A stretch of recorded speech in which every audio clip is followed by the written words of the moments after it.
우리가 지금 19장 말씀을 보고 있는데요. 자, 19장의 주제는 거룩이죠. 그래서 19장을 볼 때 이 거룩이라고 하는 관점에서 19장 전체를 봐야 하는데, 거룩의 삶을 어떻게 살아낼 것인가, 이게 19장의 중요한 내용입니다.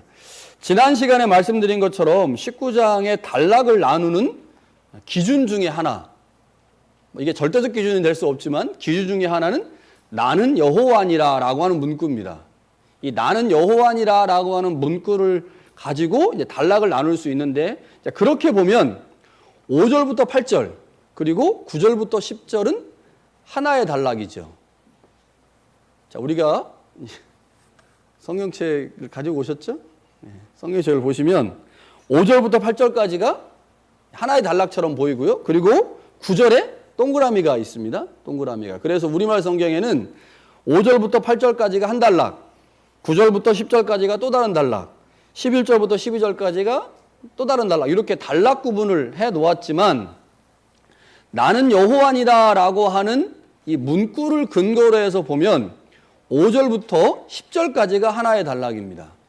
이 말은 5절부터 8절에 나오고 있는 화목제물에 대한 말씀하고 9절부터 10절에 나오고 있는 모퉁이 남기기라고 하는 이 두 개의 말씀이 하나의 단락이기 때문에 하나의 메시지를 전달하고 있다고 하는 거죠. 그런데 언뜻 보면요, 그냥 읽어보면 5절부터 8절까지 나오는 이 화목제물에 관한 이야기하고 9절부터 10절에 나오는 모퉁이 남기기라고 하는 이 말씀은 서로 같은 이야기가 아닌 것처럼 보여요. 같은 이야기가 아니니 다른 메시지를 전하고 있는 것처럼 보이지만, 나는 여호와니라 라고 하는 이 단락 구분의 근거에서 보면 같은 단락이고, 같은 단락이라고 하는 것은 같은 메시지를 갖고 있다고 하는 거죠. 그래서 오늘은 5절부터 8절에 나오는 말씀과 9절부터 10절에 나오는 말씀의 공통 메시지가 무엇인지를 찾고, 그 말씀을 11절과 12절에 연결하여 다시 메시지를 찾아보려고 합니다. 자, 오늘 제가 설교 본문을 이제 두 개의 단락으로 잡았기 때문에 이 두 개의 단락을 서로 연결해서 보려고 하는데, 우리가 지난주에 3절에 나오는 부모님 경외와 안식일 준수가 같은 단락이고, 같은 단락이기 때문에 같은 메시지를 가지고 있다. 4절에 나오는 나는 다른 신에게 향하지 말라라는 말씀과 신상을 만들지 말라라는 게 다른 것처럼 보이지만 사실은 같은 단락 안에 있기 때문에 같은 메시지를 갖고 있다, 이렇게 말씀을 드렸죠. 그래서 이 19장을 보실 때 이 단락 구분을 잘 해보고, 이 단락 안에, 같은 단락 안에 있는 말씀들은 같은 메시지를 전달하고 있기 때문에 이 화목제물에 관한 말씀과 또 모퉁이 남기기에서 공통적으로 말씀하고 있는 메시지가 무엇인지를 찾고, 그것을 근거로 해서 11절과 12절을 한번 연결해서 보는, 그런 방식으로 오늘 말씀을 좀 보도록 하겠습니다. 자, 5절에서 8절을 먼저 보겠습니다. 설교를 잘 따라오고 계시죠? 한 3분 정도 따라오시는 것 같아요. 잘 따라오셔야 됩니다. 잘 따라오세요. 자, 레위기에서 가장 빈번하게 등장하는 제사, 화목제가 아닌가 싶어요. 이 화목제가 5개의 제사 중에 하나로 이미 나왔는데, 중요하게 다루어진 17장에서 피해 문제를 다룰 때 화목제가 나왔죠. 17장에서. 그리고 19장에서 삶의 자리에서 행해야 될 거룩을 다루는 요 단락에서도 다른 제사들은 안 나오는데 화목제만 나옵니다. 그러니까 이 화목제가 가지고 있는 독특한 특성 때문에 다른 제사들은 등장하지 않는데 이 화목제는 여기에 지금 등장을 하고 있습니다. 거룩한 삶을 다루고 있는 19장에서 왜 화목제물에 관해서 다루고 있을까요? 이게 이제 중요합니다. 자, 우리가 잘 알고 있듯이 다른 제사와 달리 화목제는 제물을 예배자와 제사장이 나누어 먹는 제사입니다. 그러니까 제사를 하나님 앞에 드리잖아요. 하나님 앞에 드린 후에 그 제물을 예배자도 먹고 제사장도 먹고 예배자와 함께 있는 이웃도 먹는, 이게 화목제입니다. 레위기 7장을 보면 화목제물을 먹는 규정이 나와요. 근데 그 규정에 보면 감사제로 만약에 화목제를 드리면 그날 먹어야 됩니다. 그 다음날 먹을 수가 없어요. 버려야 돼요. 서원제나 자원제로 화목제물을 드리면 그 다음 날까지 먹을 수 있습니다. 그러나 그 어떤 화목제물도 셋째 날까지 남겨두면 안 돼요. 셋째 날 남겨둔 고기는 절대로 먹을 수 없습니다. 다 버려야 됩니다. 뭐를 말씀하고 있는 걸까요? 제사를 드리고 나서 그 고기를 반드시 누군가가 먹으라는 거예요. 먹지 않고 욕심부려서 그냥 싸두면 고기 생각해 보세요. 내가 아무리 많이 쯔양이 아닌 이상, 여러분 쯔양 아세요? 쯔양 장난 아닙니다. 소고기 5kg를 그냥 쑥딱 그냥 금방 대단합니다. 쯔양이 아닌 이상 그 고기 다 못 먹어요. 그러면 하루 그다음 첫날 먹고 그 이튿날 먹으면요 3일 날은 다 버리게 될 수밖에 없죠. 그러니까 화목제물을 드리면 반드시 이웃과 더불어 그리고 이웃과 함께 그 고기를 먹어야 된다는 겁니다. 먹지 않으면 처리를 못하고 그렇게 남겨진 고기는 다 버릴 수밖에 없는 거죠. 화목제물을 첫날과 이튿날까지 먹어야 된다라고 하는 것은 예배자가 예물로 드린 고기를 반드시 이웃과 함께 나누어야 한다라고 하는 이 나눔을 강조한 것이 이 화목제물 규정입니다. 화목제를 드린 후에 가난한 이웃을 초대해서 함께 즐긴다면 그 제물을 드린 예배자는 그 예배를 성공적으로 드린 겁니다. 그런데 예배를 드렸어요. 예배를 드렸는데 첫째 날 먹고 둘째 날까지 먹었는데 못 먹어서 셋째 날 다 버리는 일이 생겼다. 음식을 버리는 일이 생겼다. 그것은 그 사람이 예배를 성공하지 못한 겁니다. 화목제물은 성공하지 못한 거예요. 그러니까 화목제물을 내가 하나님 앞에 온전히 드렸다라고 하는 것은 가난한 이웃을 초대해서 그 모든 고기를 다 먹어 치워야 되는 겁니다. 화목제는 하나님께 나아가는 제사의 한 종류이지만 화목제는 어떻게 이웃을 사랑하고 섬길 수 있는지를 보여주는 매우 독특한 제사라고 하는 거죠. 그래서 19장에 실린 거예요. 왜요? 가난한 사람들을 초대해서 그들에게 음식을 제공해야 된다. 그 제공하는 그것이 바로 삶의 자리에서 실천하는 거룩이다. 그러니까 다른 제사와 달리 이 화목제물은 하나님 앞에 드리는 수직적인 관계도 만드는 제사이지만 동시에 수평적인 것도 만드는 제사인 거죠. 그래서 우리가 이 땅에서 어떻게 하나님의 거룩을 하나님이 원하시는 거룩을 추구할 수 있느냐 그것을 보여주는 게 화목제물인데 방법은 가난한 자들을 초대하는 겁니다. 그리고 그들에게 내가 드린 제물을 나누어 주는 거죠. 여러분 신앙생활은 하나님을 믿는 다른 사람들과의 관계 안에서 만들어지는 겁니다. 하나님을 믿는 믿음을 함께 신앙생활하고 있는 다른 공동체 구성원들에게 적용하는 게 신앙생활이에요. 내가 하나님을 믿는다. 그 하나님을 믿는 그 믿음을 공동체 구성원 가운데 적용하는 거죠. 자, 그래서 교회 안에 있는 지체들과의 관계 설정이 사실은 신앙생활의 핵심입니다. 하나님과의 관계가 사랑이라면 동시에 함께 신앙생활하고 있는 성도들과의 관계도 사랑으로 맺어야죠.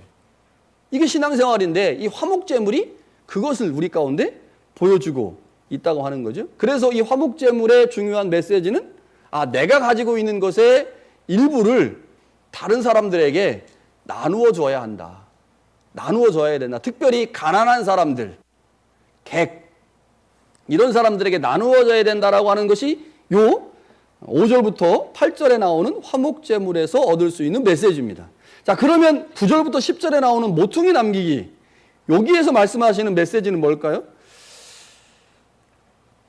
자, 화목제가 자신들의 자녀와 노비와 성중에 분깃이 없는 레인들을 불러서 함께 먹는 잔치라면 이런 관점에서 볼 때요 수확을 하고 난 후에 가난한 사람들을 위해서 모퉁이를 남겨놓고 떨어진 이삭을 줍지 않고 포도원의 과실을 모두 따지 않는 그것도 역시 뭐예요?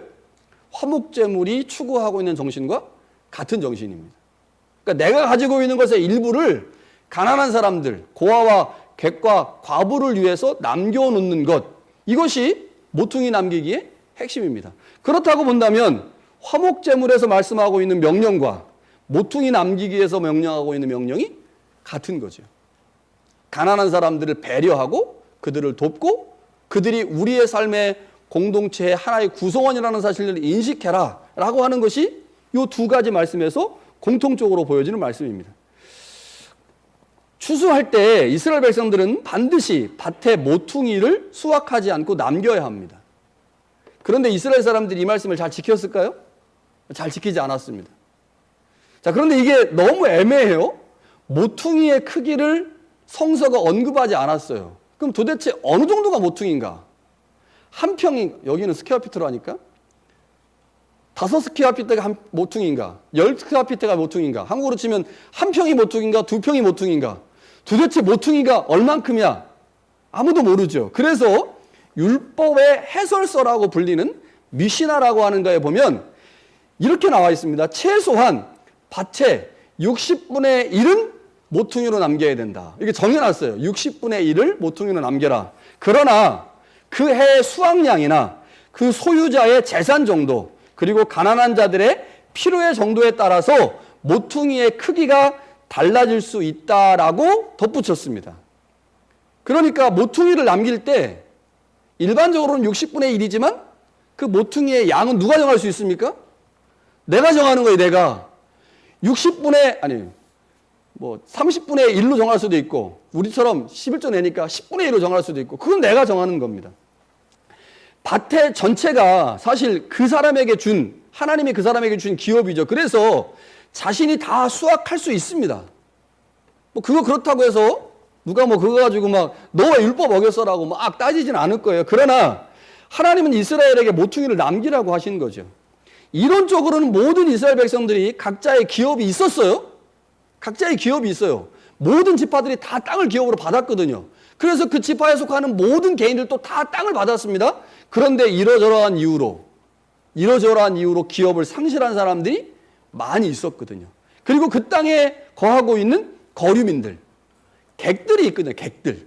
이런 사람들은 기업이 없잖아요. 그러니까 하나님께서 그게 어떤 사람이든, 가난한 사람이든 고아든 과부든 아니면 그 땅에 거류하는 거류민이든 어떤 사람이든지 간에 그 땅을 밟고 사는 모든 사람들은 하나의 공동체다.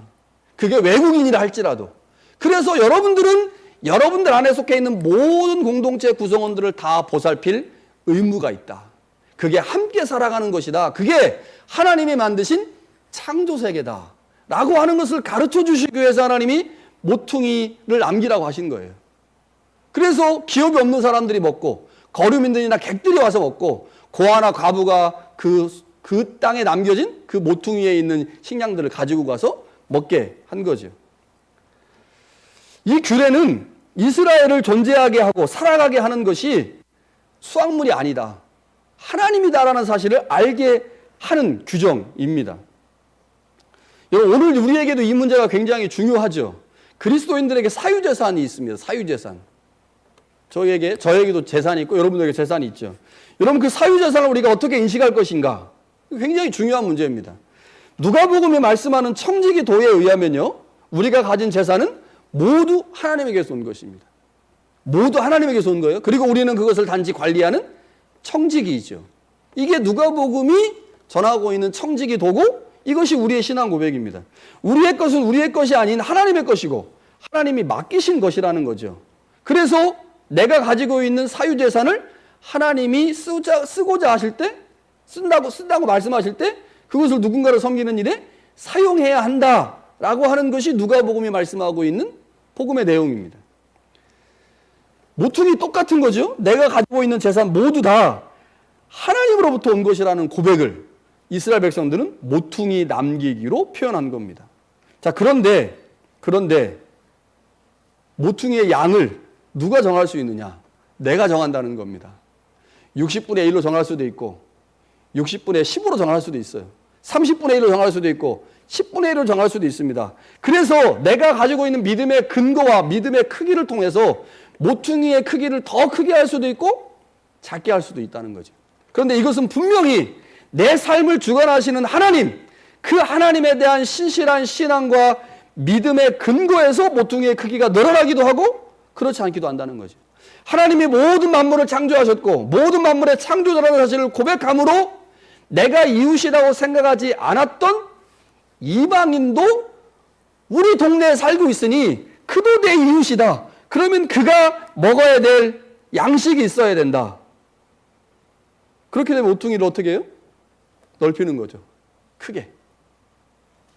고아와 객과 가부는 내 이웃이 아니야. 나는 그들과 아무 상관없어. 라고 하면 모퉁이 양을 줄이겠죠. 먹는 사람이 적으니까. 자, 여기서 한 가지 더 주목해야 되는 건요. 하나님이 가난한 이웃을 제도와 틀로 없애려고 하셨다고 하는 겁니다. 모퉁이를 남겨라. 이거 제도로 만드신 거잖아요. 그 크기는 네가 정해라.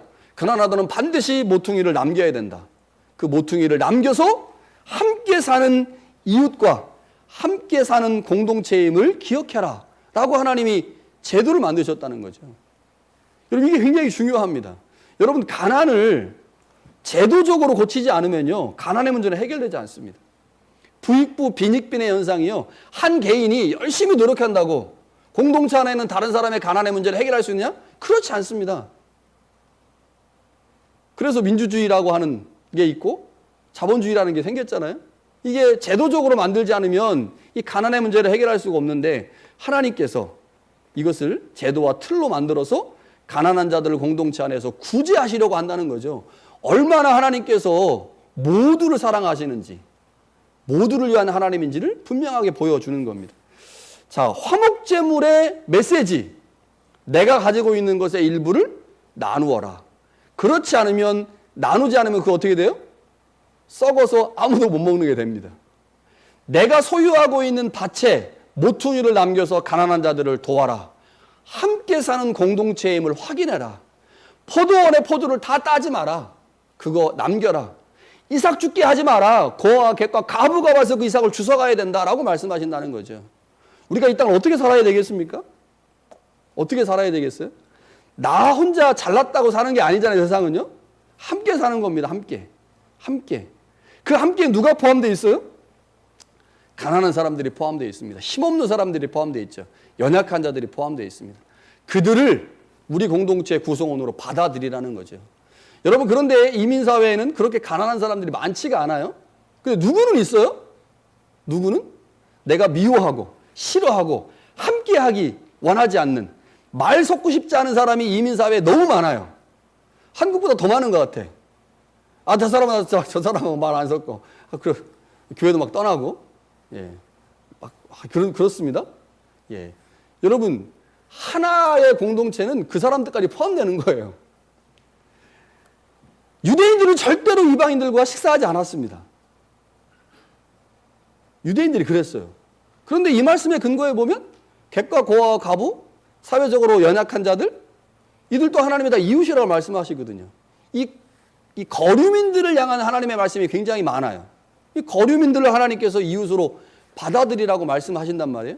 그러니까 우리 안에 내가 이웃으로 받아들이지 못하는, 내가 무엇인가 문제가 생겨서 껄끄러워서 함께하지 못하는 사람들을 받아들이는 게, 그들과 함께하는 게 오늘 하나님께서 우리 건데 말씀하신 내가 가지고 있는 것의 일부를 나누는 겁니다.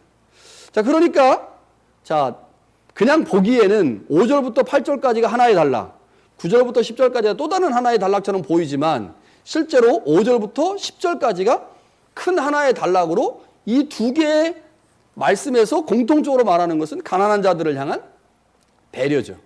가난한 자들을 향한 배려를 주님께서 말씀하셨습니다. 자, 그런데 마지막에 나와 있는 11절부터 12절에 나온 여러 개의 명령들은 지금 말씀드린 것과 완전히 반대되는 내용입니다. 자, 11절에 세 가지 명령이 나와요. 도둑질하지 말라, 속이지 말라, 서로 거짓말하지 말라. 자, 도둑질하지 말라는 말씀은 10계명의 8번째 계명이죠. 자, 도둑질은 단순하게 내가 몰래 남의 집에 들어가서 남의 집에 있는 물건을 탈취한다, 가져간다, 요것만을 말하는 게 아닙니다. 여기서 말하는 도둑질은요, 그 다음에 나오는 속인다, 거짓말한다와 연결돼서 내가 누군가를 속이고 거짓말해서 그 사람의 것을 뺏는 겁니다. 이게 도둑질이에요. 그냥 몰래, 우리 박석훈 집사가 있는데 몰래 집에 내가 들어가가지고, 제가 번호를 알거든요. 집 번호를 알아요. 그래서 박석훈 집사가 이제 일하러 갔을 때 몰래 가가지고 싹 눌러가지고 이렇게 뭐 가져온다. 이게 도둑질이 아니고 그 사람을 속이고 거짓말해가지고 그 사람에 있는 무엇인가를 가져오는, 요거가 이제 도둑질이죠. 여러분, 도둑질 왜 하겠습니까? 도둑질 왜 하냐? 내가 가지고 있는 내가 지금 나의 이익과 필요만을 생각하기 때문에 도둑질을 하는 거죠. 여러분, 내가 그것이 필요하다고 생각하면 그 사람은 안 필요하겠어요? 내가 지금 천불이 필요해요. 그러면 상대편은 천불 안 필요합니까? 천불 필요하잖아요. 그런데 그 사람을 속여서 등쳐먹어가지고 그 사람의 천불을 뺏어오거든요. 내 이익과 권리가 중요한 만큼 상대방의 이익과 권리도 중요한데 상대방의 이익과 권리는 아무것도 중요하지 않고 나만 중요한 거야, 나만. 완전히 개인주의와 그 이기주의가 굉장히 강한 경우에 도둑질이 나오는 거죠. 사람들을 속이고 거짓말해서. 나에게 A라는 것이 소중하면 B라는 사람, 그 다른 사람도 A라는 게 소중하거든요. 그런데 그거 아무것도 생각하지 않고 오직 나의 이익과 필요만을 생각해서 행동하는 게 이 도둑질입니다. 여러분, 최근에 한국에 표절 논란이 뜨겁습니다. 고위공직자가 되려면 논문 다 까발려져요. 석사 논문부터 박사 논문까지. 근데 요즘 최근에 논란이 많잖아요. 교육부 장관이 표절했다. 누가 표절했다. 뭐가 표절했다. 그래가지고 표절 문제가 굉장히 문제가 많은데 사실 한국은 예전에 미국이나 캐나다보다 표절에 대해서 굉장히 관대했습니다. 논문 표절은 그렇게 크게 문제를 삼지 않았어요. 80년대, 90년대까지만 해도. 그런데 이게 캐나다하고 미국은 굉장히 심각해요. 굉장히.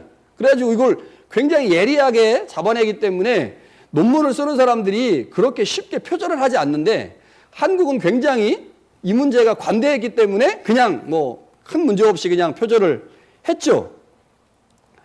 각주를 안 단 게 문제가 아니고 그냥 가져다가 쓸 때 반드시 4줄 이상이 되면 큰 따옴표를 해야 돼. 4줄 이상이 되면 이렇게 이제 중간에 블록 처리해야 되고 그다음에 이제 그대로 가져올 경우에는 반드시 양쪽에 따옴표를 해야 됩니다.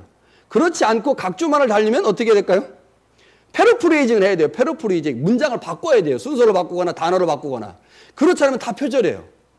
그런데 한국에 많은 사람들이 표절을 했죠. 고위공직자가 되려면 인사청문회에서 반드시 걸고 넘어지는 게 이 표절 문제입니다. 자, 최근에 이름만 대면 다 아는 유명 작곡가가 수십 곡을 표절했다고 하면서 이 문제가 크게 문제가 된 적이 있습니다. 노래 같은 경우요, 재판에서 8마디가 똑같아야 표절 판결이 납니다. 그러니까 지금 문제가 돼 있는, 여러분 다 들으시면 다 아는 사람인데, 유머식이에요. 이 사람이 표절을 했다고 하는데, 실제로 이 사람 표정을 다 조사해보면 8마디를 똑같이 한 노래는 없습니다. 그러니까 법원 판결로 가면 표절이 아니에요. 표절이 아니지만 그 곡의 부르기나 흐름이나 여러 가지를 보면 표절이 됐죠. 그래가지고 사람들이 막 유튜브에 찾아보니까 난리가 났어요.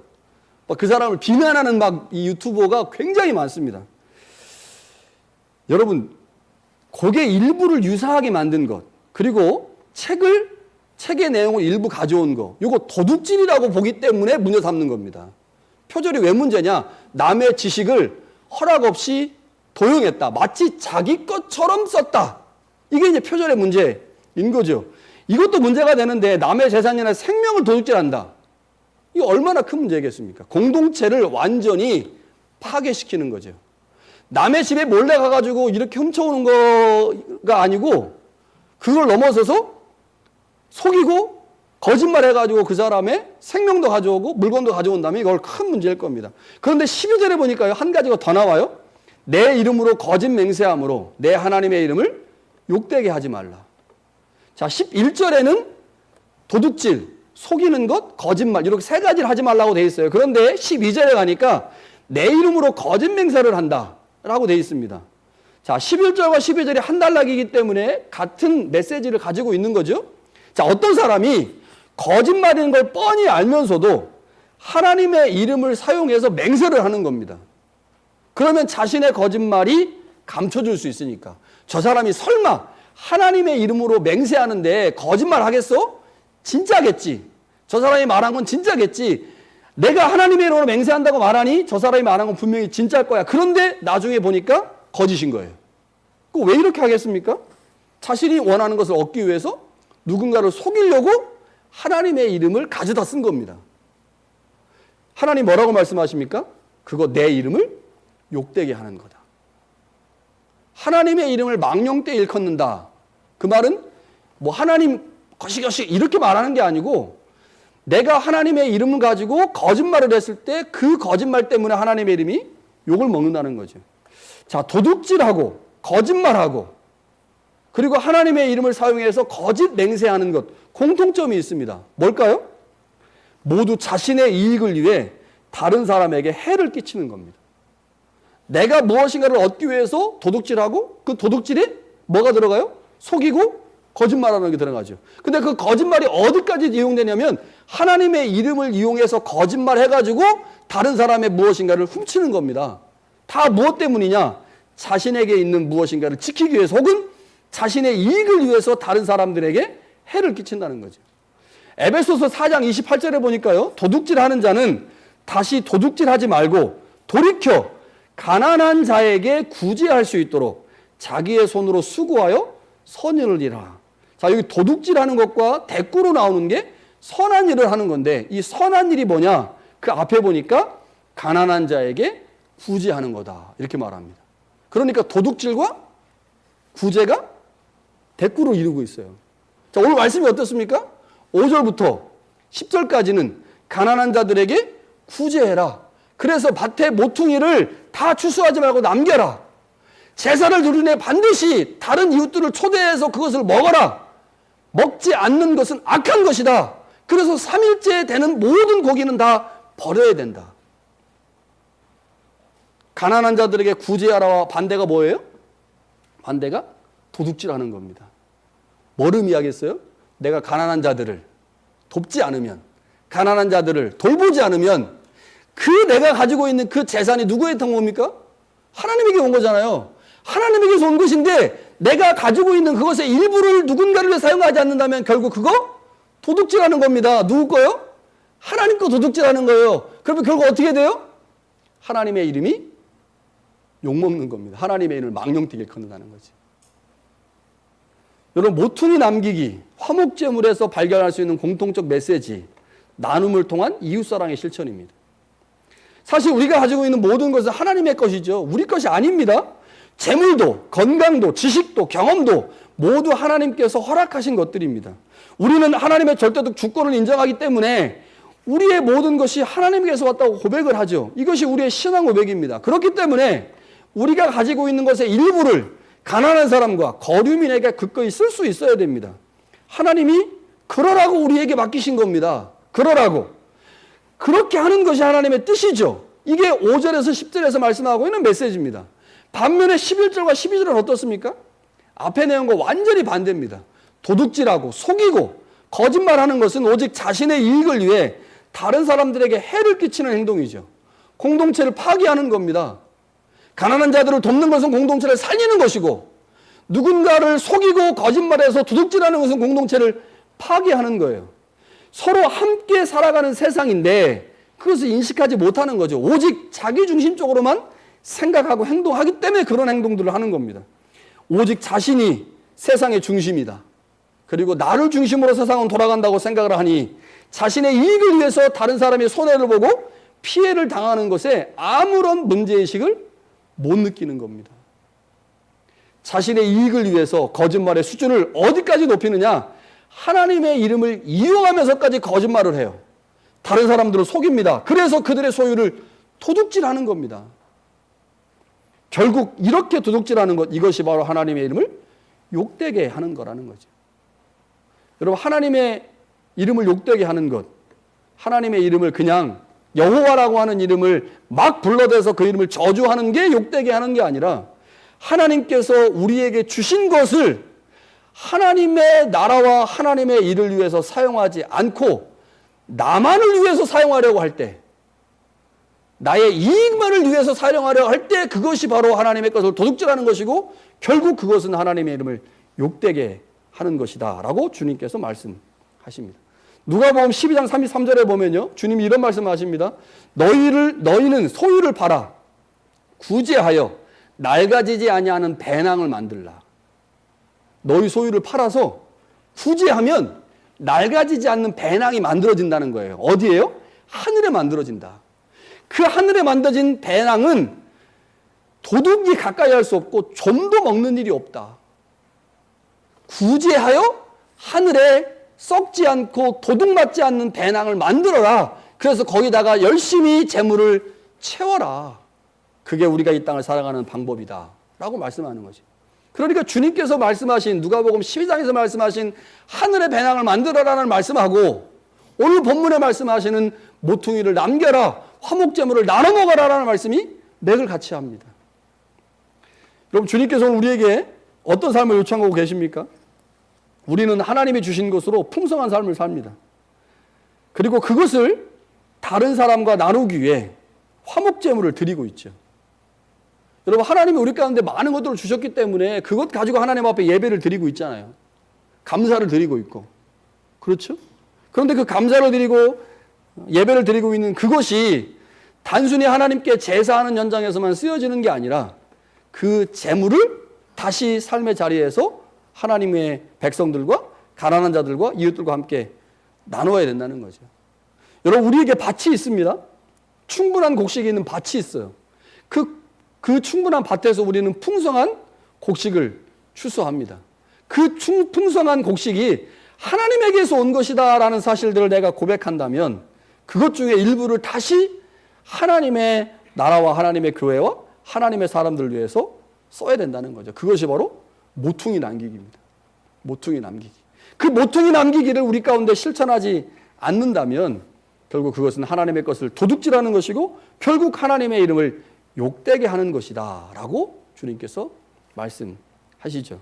여러분, 이 땅 혼자 살 수 없습니다. 함께 살아야 합니다. 이민지에 오니까 더 그렇죠. 제가 이제 아내가 이번 주 수요일 날 오는데 7주를 떨어져 있어 보니 첫 번째, 심심해 죽겠습니다. 이렇게 심심할 수가 없어요. 야, 이 아내가 없다는 게, 야, 박석훈 집사 절감하죠? 전 더 심심할 거예요. 저는 예람이라도 있지. 밥 챙겨주는 예람이, 점심 챙겨주고 저녁 챙겨주고 그게 요즘 제 일입니다. 점심 챙겨주고 그래서 한 40분 동안 즐거워요. 심심하다가 예람이 12시에 밥을 딱 먹고 6시에 먹으니까 11시 한 20분부터는 즐겁습니다. 박예람을 위해서 뭔가 해줄 수 있어서. 저녁에도 한 5시부터는 즐거워요. 막 뭘 할 수 있으니까. 그 나머지 시간은 심심해요. 그래서 요즘 책을 보고 있습니다. 영어 공부를 하고 있어요. 혼자 못 삽니다. 누군가와 함께 살아야 돼. 이민지의 아버지가 더 그래요. 교회 안에 있는 공동체 구성원들이 얼마나 소중한지. 함께 대화하고 함께 식사하고 함께 교제할 수 있다고 하는 것이 얼마나 소중한지 알게 되죠. 함께 살아야 합니다. 그것이 하나님이 우리에게 요청하는 삶이죠. 하나님이 우리에게 요구하시는 거룩은 혼자의 힘으로 이루어지지 않습니다. 공동체 전체가 예수 그리스도의 거룩한 보혈로 하나가 되어 함께 이루어가는 거죠. 그래서 여러분, 구제, 가난한 사람을 돕는 것, 여러분 개인이 해야 될 일입니다. 그런데 우리는 하나잖아요. 예수 그리스도의 거룩한 보혈로 우리가 하나가 됐지 않습니까? 그래서 교회가 그 일에 관심을 가지고 교회가 함께 누군가를 구제하는 일을 하는 거예요. 그래서 교회에다 구제비 책정하는 겁니다. 구제할 사람이 많지 않지만 그래도 굉장히 중요한 일이죠. 선교, 그래서 제가 대신 가는 거예요. 여러분 대신. 여러분, 우리에게 주신 것, 그거 하나님께 다시 돌려드려야 됩니다. 하나님이 100을 주셨어요. 그래서 우리가 10을 돌려드리잖아요. 그럼 하나님이 아이고 착한 놈 200을 주십니다. 200 중에 20 돌려드리면 다시 400을 주시고, 그게 하나님이 우리 가운데 주시는 원칙입니다. 하나님이 우리 가운데 주신 것 부지런히 하나님을 위해서 다시 돌려드리면 그때 하나님께서 우리에게 더 풍성한 은혜를 허락하실 것이고, 그 핵심이 모퉁이 남기기입니다. 여러분의 밭의 크기를 여러분이 잘 아시고 계시니 여러분 그 밭의 크기에 따라서 여러분 모퉁이 잘 남기셔가지고 하나님 앞에 큰 영광을 돌리는 우리 모두가 될 수 있기를 간절히 축원합니다.